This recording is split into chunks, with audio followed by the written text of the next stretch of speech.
Talk a little bit about the things you need to know about cells. First of all, cells are the basic units of life. They're the basic units of structure and function in living things. The cell is an example of what we call emergent properties.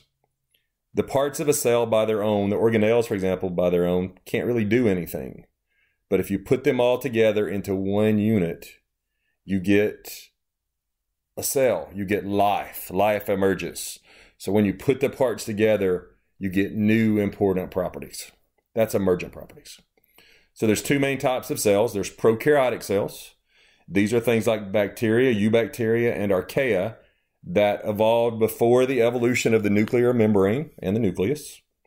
These cells lack membrane-bound organelles, and they're extremely small when compared to eukaryotic cells. It's believed that the first prokaryotic organisms came into existence about 3.5 billion years ago.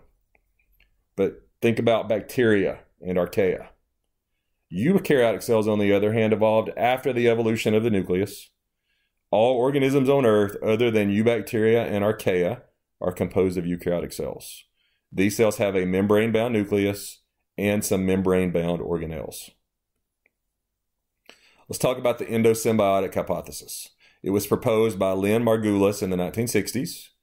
It hypothesized that some prokaryotes begin to live together inside each other in symbiotic relationships, with the smaller ones living inside the larger ones, and that these symbionts gave a survival advantage to the larger ones, and that they evolved because of this symbiotic mutualistic type of relationship. They evolved to become one organism.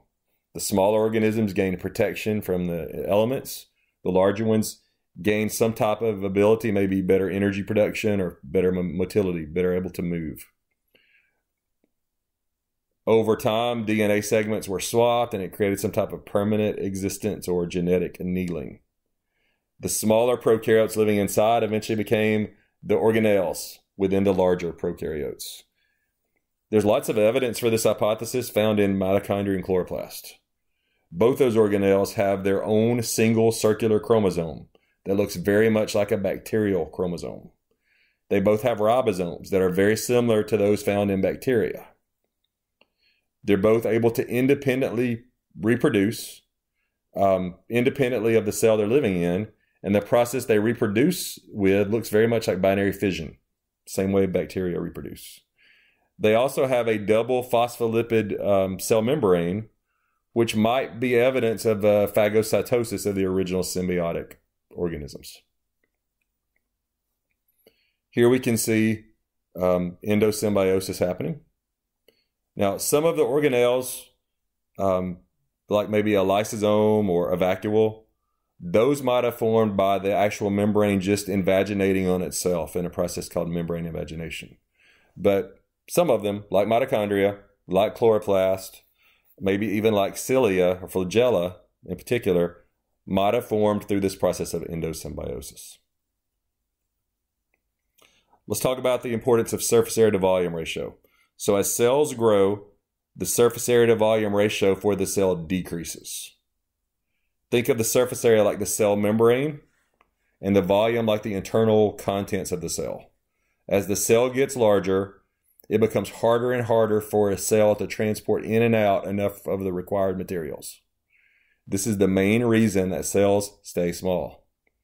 Again, smaller cells have a higher surface area to volume ratio and are better at transporting materials through the membrane. Larger cells aren't able to transport enough nutrients and oxygen in and enough waste materials out to survive. So you need to make sure that you can calculate the surface area, the volume, and the surface area to volume ratios for different sized spheres, cubes, rectangular solids, and right cylinders. The formulas that you will need to do that are on your AP Biology formula sheet. They're in the bottom right side. So here we have some cubes. So let's say let's just do an example of the 3 centimeter cube. To calculate the surface area of that cube, we're going to use this formula. So it's A equals 6 times side squared. So each side is 3 centimeters.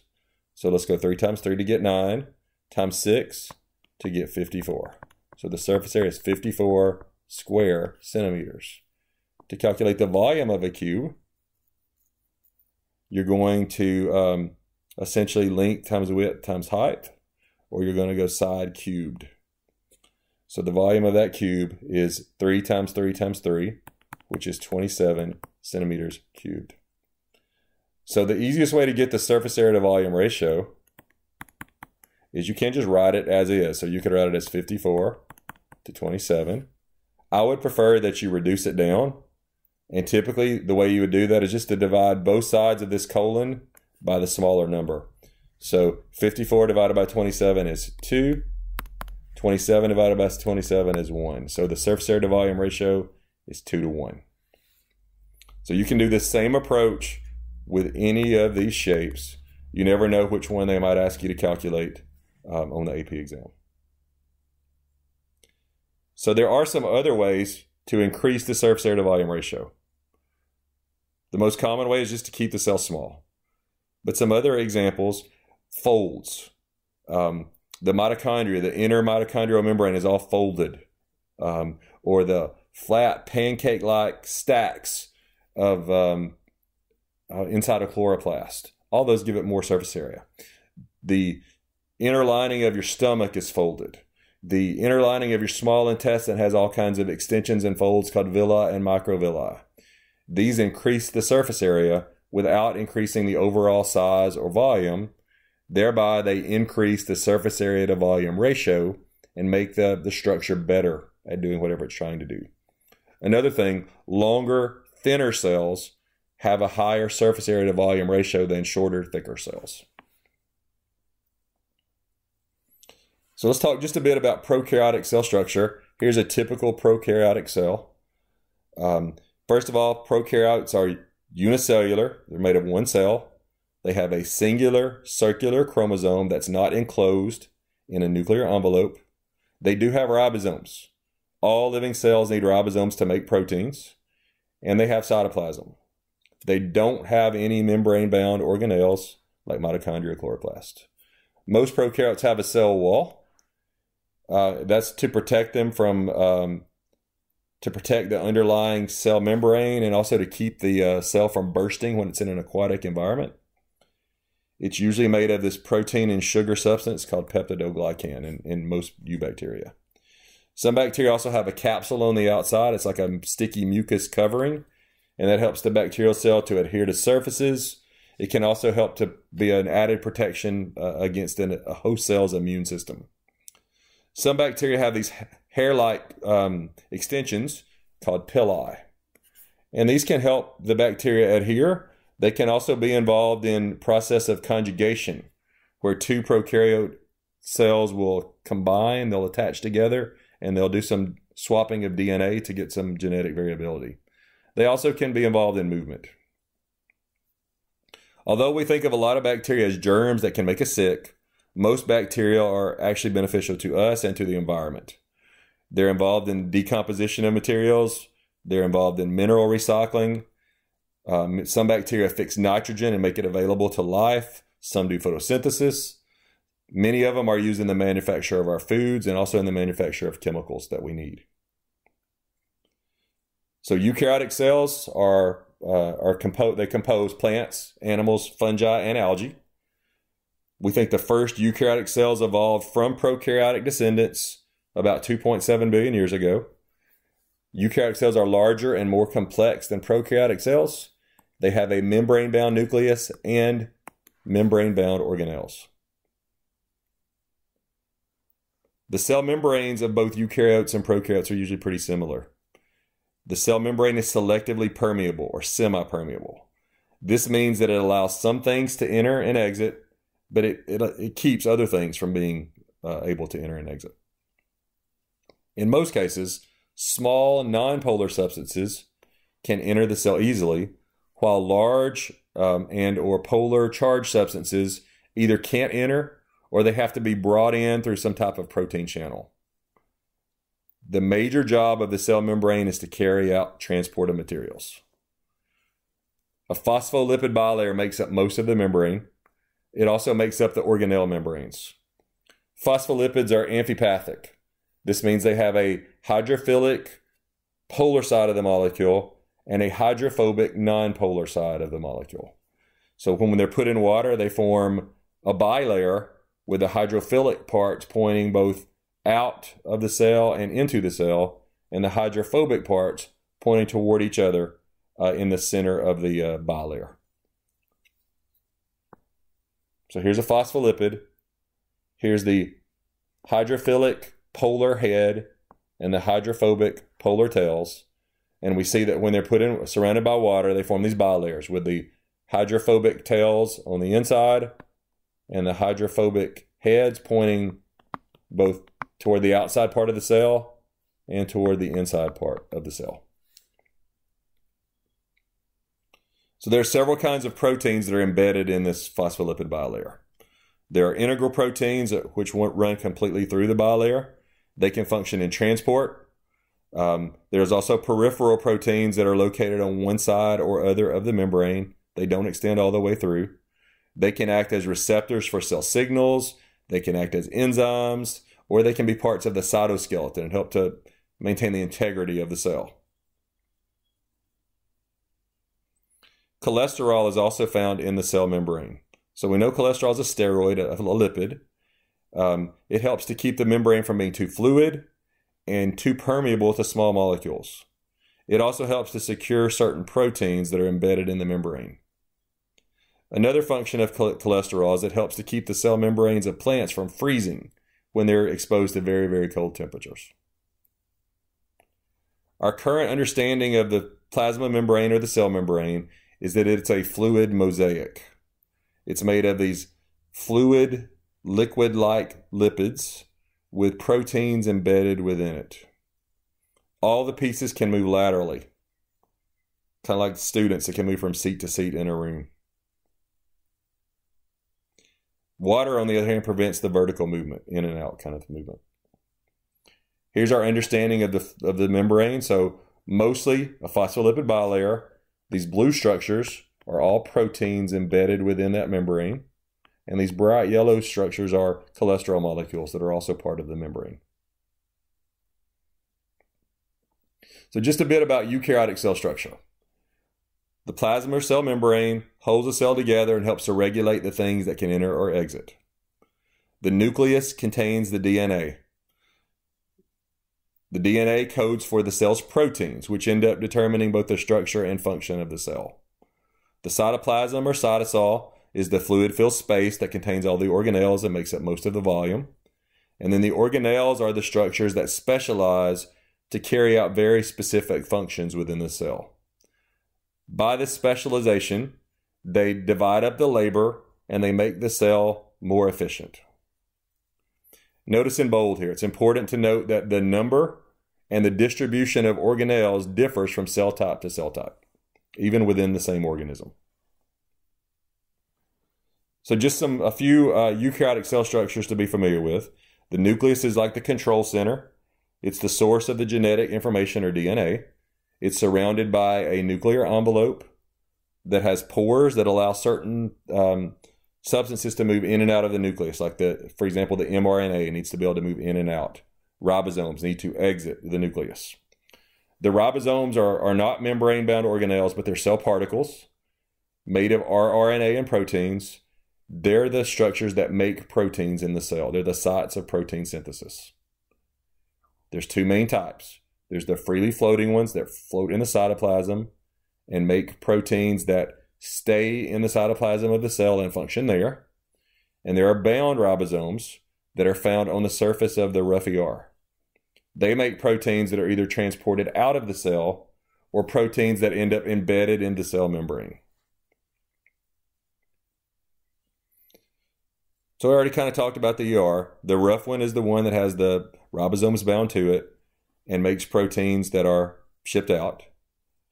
The smooth one helps to synthesize lipids, phospholipids, and steroids. It also helps to break down carbohydrates.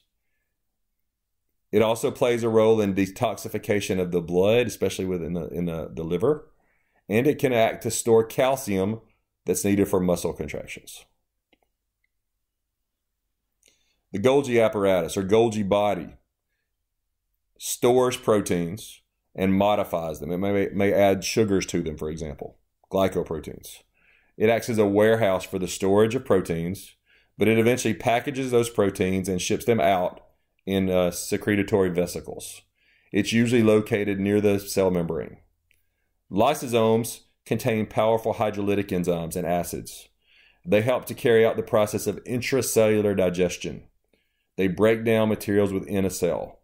Once those materials are broken down, the components can be recycled by the cell for other purposes. And then vacuoles or vesicles, they're essentially phospholipid-based storage containers within the cell. They can store food, they can store water. They can also act as contractile vacuoles, some of them can, to push extra water out of a cell so that the cell doesn't get too much turgor pressure or burst, for example. So let's mention the endomembrane system. It's a group of membranes and organelles in eukaryotic cells that work together to modify, package, and transport lipids and proteins. So once bound ribosomes make proteins, those proteins enter the rough ER. There they're folded and they're packaged into secretory vesicles, which are made of phospholipids. These vesicles transport the proteins to the Golgi apparatus. There they're stored and they get modified. Like we said earlier, they may get sugars added to them and different things to change them. After the modification, they're once again packaged into these lipid-based vesicles and they're shipped to the cell membrane. The proteins are then either excreted out of the cell or they become embedded in the membrane. So all those structures make up the endomembrane system. It essentially starts with the rough ER to a secretory vesicle, to a Golgi body or Golgi apparatus, again to a secretory vesicle where the proteins are released or become embedded in the membrane. Those proteins may also become part of a lysosome. Here we see the endomembrane system. So rough ER to transport vesicle or secretory vesicle to Golgi apparatus where the modifications take place, and then into another secretory vesicle and either out of the cell or the proteins are embedded in the membrane or they become part of a lysosome. Let's also talk a little bit about mitochondria. So we know mitochondria are the sites of aerobic cell respiration. During aerobic cell respiration, the energy from food molecules is transported to the bonds of ADP and phosphate to make ATP. ATP then serves as the source of energy for almost all of the cell's processes. As we said earlier, the mitochondria has its own DNA, its own bacteria-like ribosomes, and its own enzymes, and it can even reproduce independently of the cell that it's in via binary fission. This leads us to believe that mitochondria are descended from aerobic bacteria that entered into symbiotic relationships with larger prokaryotes. This is the endosymbiotic hypothesis, and that together they eventually formed eukaryotic cells. Chloroplasts are the sites of photosynthesis in plants and algae. They're a type of plastid or pigment container. Like the mitochondria, they have their own DNA, their own ribosomes, and their own enzymes, and they can reproduce independently of the cell they're living in via binary fission. Again, more proof of endosymbiosis. Scientists think that chloroplast evolved from blue-green algae, or cyanobacteria, blue-green bacteria we should say, that entered into a symbiotic relationship with other bacteria for protection, and in return they provided sugar production. So the interior of a chloroplast is made of all these little stacks of sac-like structures called thylakoids.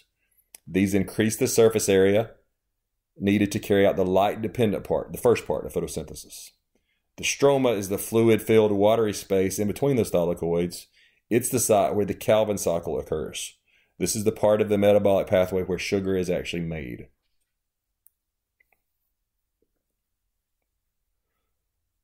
Let's mention the cytoskeleton. These are structures which help to support and protect the cell. They're made of usually protein filaments located throughout the cell.